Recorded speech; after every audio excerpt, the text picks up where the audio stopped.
Okay, hello there people. Here we are today at Titan Machine Tool. Got a lathe job going, something a little bit different.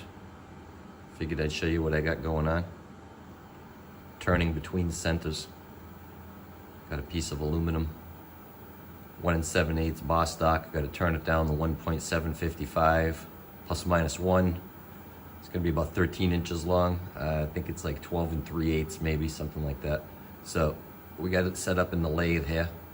We got a dog on the piece of bar stock. We got a center in the chuck. We got a center on the tailstock. I've taken a couple passes already. We have a little taper in it, so I'm going to show you how I'm going to offset the tailstock to hopefully remove the taper in the cut in order to maintain plus or minus 1 over the 12 3/8 overall length. So I don't have a center that fits the taper of the spindle, and I don't have a drive plate to drive the dog.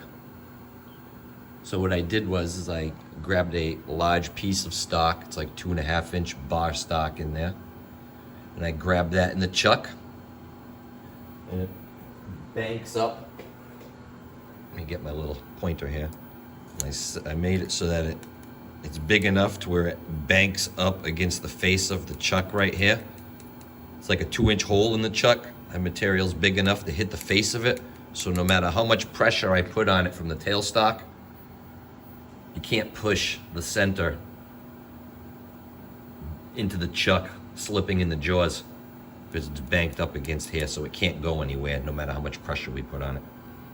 And then in order to make sure that the center runs true, obviously every time you take it out you have to recut the center. So I created a program and I cut a 60-degree included angle on there, just like to match the center drill hole on the end there. Center drilled both ends of it. Got it set up there with the dog on it. That's actually a dog for 2-inch material, so I had to stick a little shim in there. I got some shims on the back side of it. You probably can't see it, just to take up some space over there. And I got a little piece of brass on the inside over here so that the screw does not dig right into the material. Probably could, because I'm not using any of that part anyways. That's all sacrificial right there. We had to cut the part a little longer than we really needed it. Like I said, it's gonna finish at like 12 3/8. So that's 13 plus strong. I think it's like 15 inches. Need a little extra here to hold on to for the dog. The dog's like 1.25 inches thick. And we got a little extra here. And we are as flush as we can get on the end over here. And grab it. So that's what I got. I put that in there, like I said. Grabbed it nice and tight. Can't push back. I turn that so I know this center is running nice and true to the spindle. So we load that baby up in the dog. Put it between centers, we take a cut, and then we measure both ends and see how much taper we have. And then we offset the tailstock one way or the other to compensate for that taper.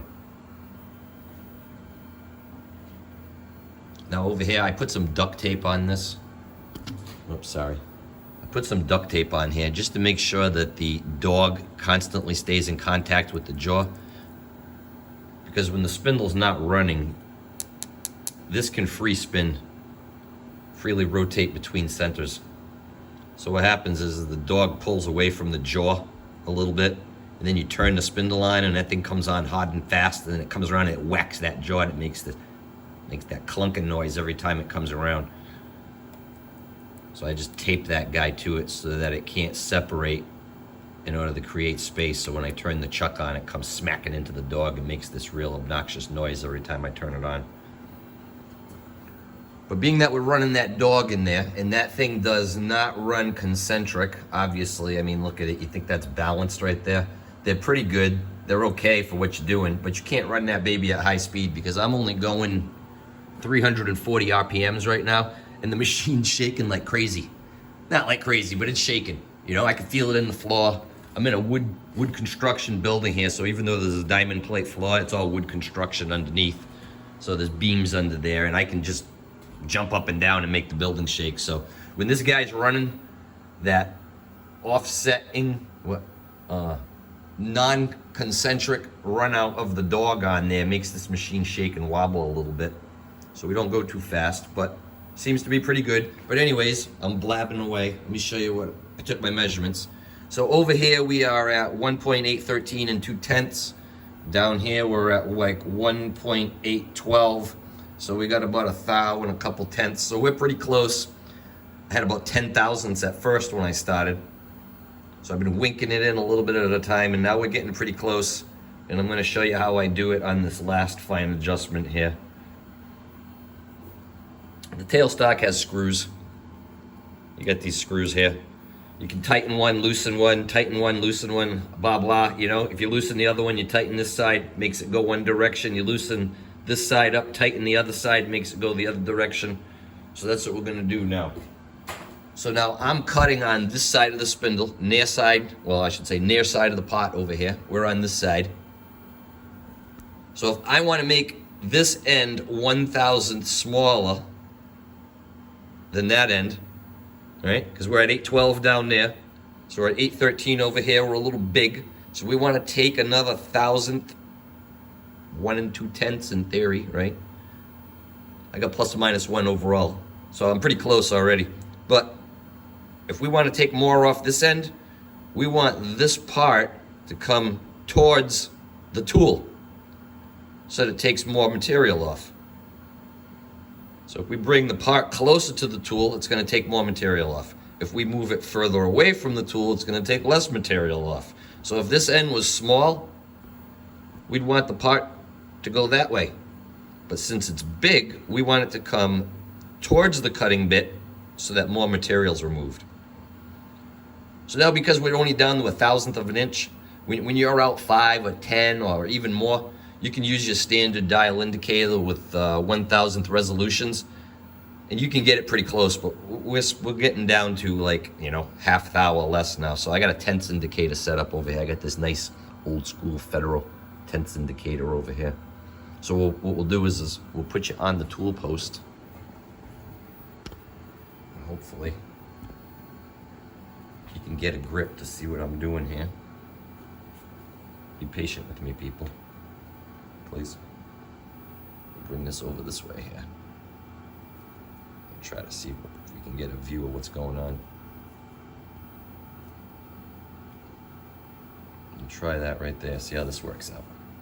So I'm going to take this. I'm going to bring this guy right over here. I'm going to put it right up on the part, the very end of it here. The very tip. We'll load the indicator up a little bit. Now remember, people, this is tenths, so it doesn't take much to load this indicator up. All right, so we'll do that right there. We'll look at that, just a little tiny, minute touching of it. Screwing it all up. Let's load that up just a wee bit more. Yeah, screwing it all up. Try one more time. I don't want to have to restart the video. All right, so that's where we're at. I'm not going to touch the dial. Don't touch that dial. So what we want to do is we want this part to come this way towards us, right? Let me look in the viewfinder, see if you guys can see what's going on here. Yeah, that's pretty good.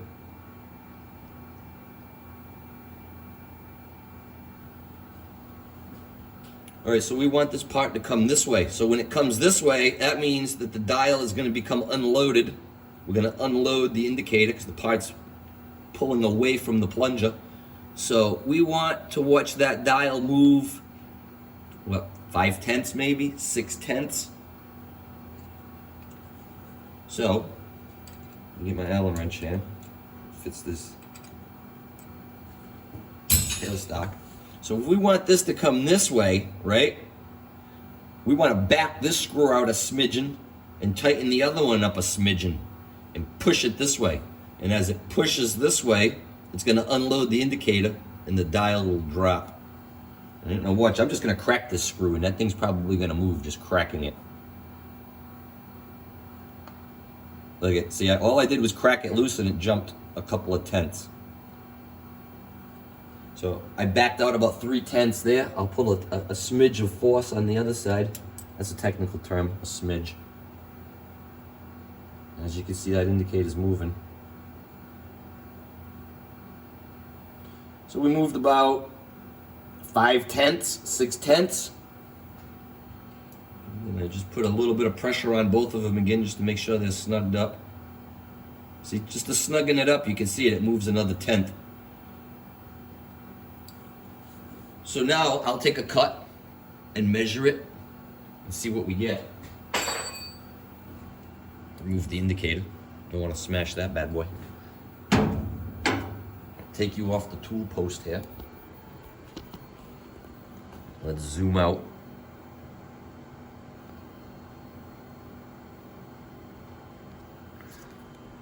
I'm running 340 RPMs. I'm going to queue up my program. Actually, I'm going to change my X diameter a little bit so I take another cut. Should have did this before I started.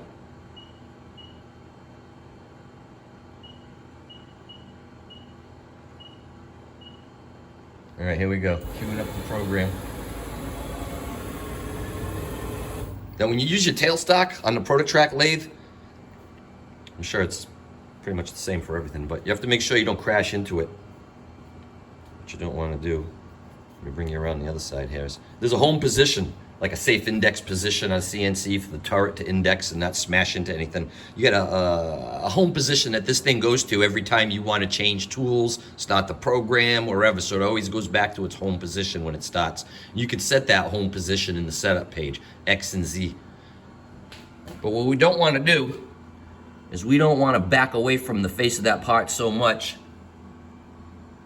that we crash the carriage and the X scale reader into the tailstock. Okay? So make sure when you set your home position, it's not all that far away from Z0, because we don't have too much space here.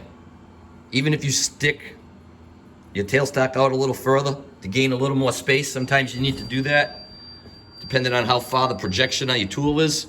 You know, if you have a big cutoff tool that sticks out further, you'll have to make sure that when that thing goes back to home position, after it reads the tool geometry of this thing and it knows where it's at and it backs out, you got enough space back there that your carriage is not going to crash into your tailstock. So word of warning there, word of warning, be careful. Let's get the coolant set up here. Spray mist. This is probably not the best video here, sorry people. Even though I got my tripod. I have to hold it for this. Can't set you up there, so that's why you might be losing sight of what's going on. I apologize. Spin the line. Spray mist. We don't want this part getting hot. I mean, I'm pussyfooting really. I'm only going 340 RPM, so it shouldn't get hot. But we got the spray mist there. So let's go, let her rip. Ready, go. All right, so now she's in, she's taking a cut. So now hopefully when we're all done here and I measure this, I removed that taper. It wasn't very much. Like I said, it was only 1/1000, 2/10. I was almost within tolerance. A little Scotch-Brite, buff and puff, would have been within tolerance for the overall taper from end to end, but we're still gonna take more to get it down to 1.755. We're only at 1.805 right now. Take multiple cuts until I get all that taper out. Don't want to get too close to my finished diameter and not have that taper removed. We want it cutting straight. We want to know our process is repeating. Cut after cut, no taper, and then we'll creep on into that 1.755 diameter. But you may even feel the residual of the floor bouncing in the camera. Yeah, you're feeling it, right?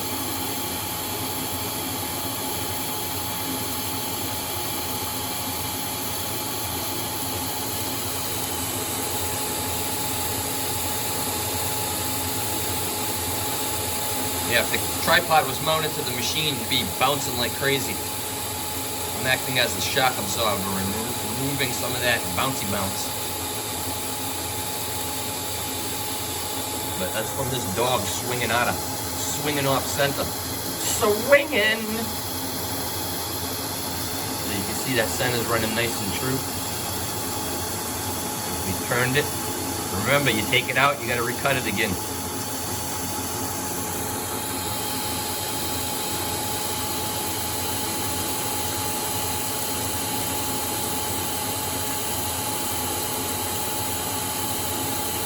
Finish is okay. Give it a little buff and puff afterwards when we get close to the finish, but the surface finish, I mean, it could obviously be a lot nicer, but we've got a pretty slow surface speed going here. We're only going 340. If we go too fast, though, we're gonna get whipped. And the dog doesn't like running 340 as it is, so if we got up to 600, that thing would be not good.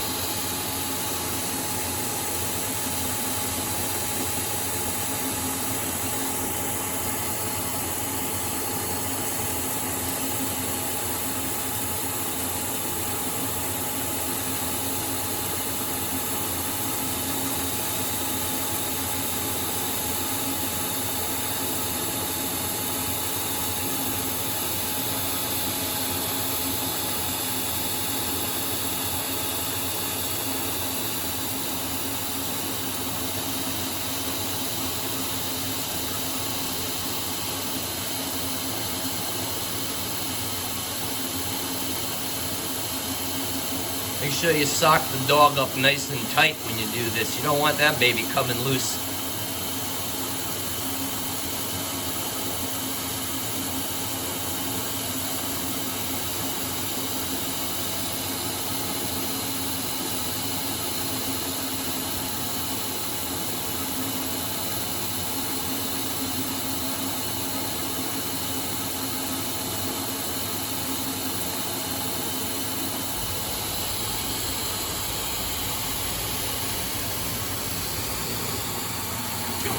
Okay, so there we go. We took a pass.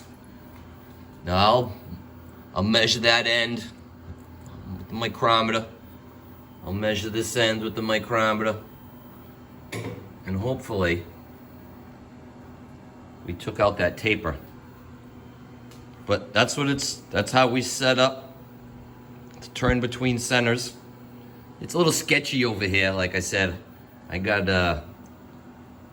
the jaw for the dog, the jaw driving the dog. Ordinarily, this tang would fit into a slot on a drive plate. You'd take the chuck off.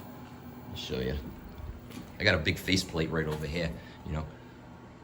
The slot's probably a space too far off center to run that dog on it. But you drop that tail on the dog into one of those slots right there.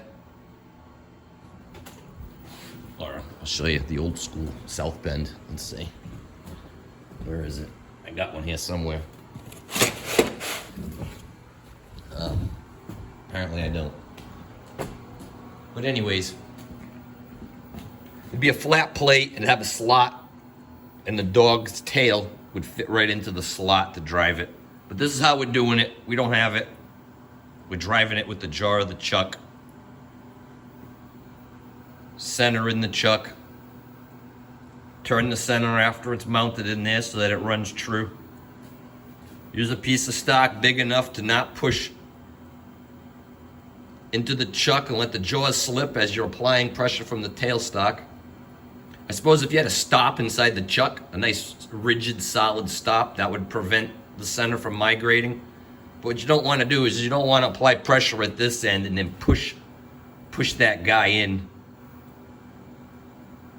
and let it creep while you're running, especially while you're cutting. But anyways, there we go. Titan machine tool, 20-minute video showing you how I set this 13 plus inch piece of aluminum, set it up in the lathe here to turn between centers, old school style. All right, if you like my videos, please subscribe. Thank you for watching.